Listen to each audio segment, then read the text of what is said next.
Hi guys, it's Candace. Oh, hey, it's Brian. Do people know who I am? Hi, I'm Brian. Yeah. Okay. I mean, you've been in videos. I sang the Lowenbrow song. Yeah. Okay. I don't know if I put that up on YouTube short or not, but anyway. Oh, got it. Okay. Anyway, it's Candace and Brian with Livingabroad. And we're going to talk about bringing your pet to Portugal because a lot of people have asked me about that. And I'm like, you know what? I should do a video about what it took to bring this guy, Nick, to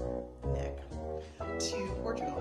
But before I do, please hit that like, that subscribe, please share. We really want to grow our channel. So please, please, please do that. Thank you. Let's first talk about getting your dog to Portugal. So we're only talking about dogs. We're not talking about cats, birds, rabbits, ferrets, baby ponies, right? Just dogs. This is a dog video. Just dogs because I don't know about any of them. Fair. Okay. You know what I mean? Like, yeah. I'm just trying to say, if people think we're going to get to cats, we're not. We're not getting the cats. If a cat even walks in the room, this guy's eyes are going to swell up. He's got to leave. He's gonna take off. But we have a dog. And so, yeah, so Portugal, you don't have to quarantine your pets, which is very nice. So first we had to make sure you have the correct microchip, which is a 15-digit ISO microchip. That's the newer kind, but he did have the correct microphone. Microchip. Okay. Nick does not need a microphone. So we had to make sure he had the correct microchip. We had to make sure that his rabies was up to date and administered at least 21 days before traveling. And he needed to get a health certificate, which means we had to take him to the vet. They had to do an exam. They had to make sure, again, his rabies, his chip was good, that he had like tapeworm medicine, all those types of things. And then they basically sent their report off to the USDA. And then we had to wait for that to come back before we could travel with him. And I believe all that had to happen within 10 days of traveling, that certificate. So it's a tight turnaround, but they do it. I remember us being really stressed out about it and the vet being like, it's no problem, it's gonna be fine, and it was. It was. So obviously we had him on the flight with us. He's a small dog, so he was able to go into like a little Sherpa. Like a Sherpa bag and travel with us on the plane. I think it cost $150 for him to be on the flight with us, and he also counted as carry-on. So we could have one less carry-on because he was a carry-on.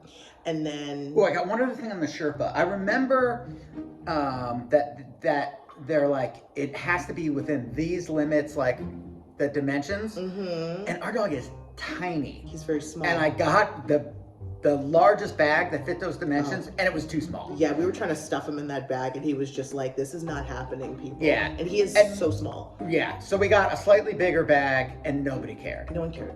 Yeah. So it was great. And yeah, so we transferred him here, and we basically had to have all of his paperwork, his pet certificate from the USDA, and his proof of rabies and all that stuff with us at the airport because they're supposed to check it.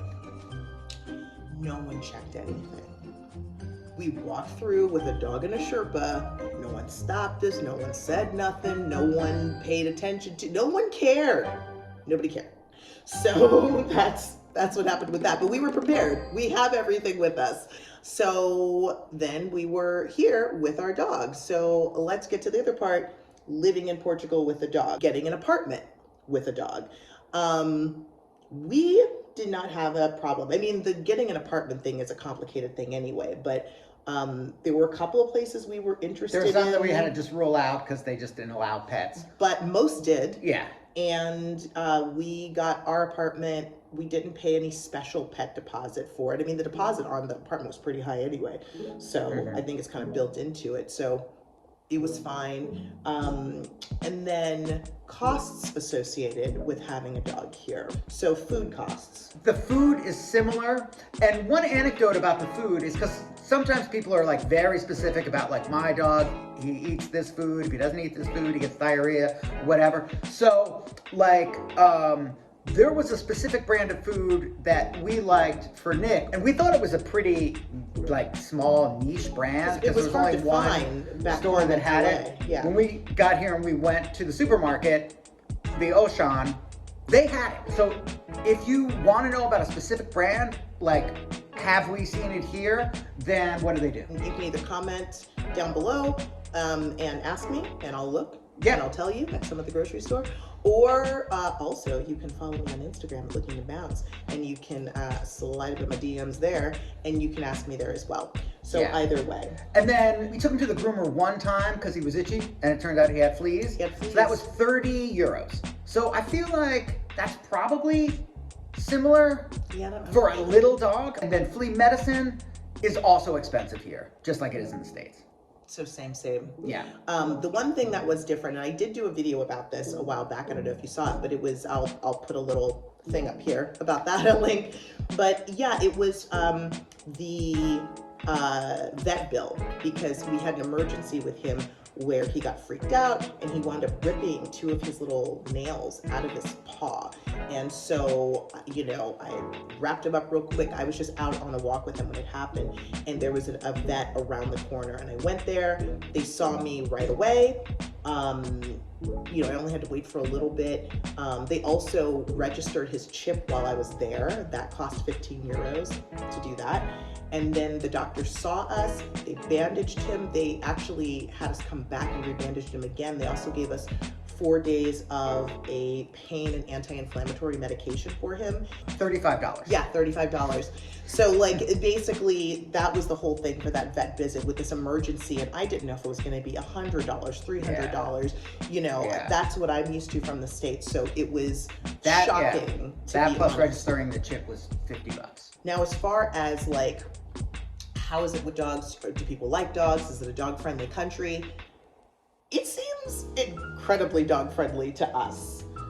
Like, we bring this tool everywhere. Yeah, and like so many restaurants, like you can just come in with your dog. A lot of times they get like a little water dish for them. Yeah, there's so many places so nice. We go and like they'll let us bring them in, and then like they bring them a little water dish, or someone will bring them a little treat, or like the servers will come over and be like, oh, like they're like all up in his face and loving on him. He's like giving up the belly. Like he's living his best life.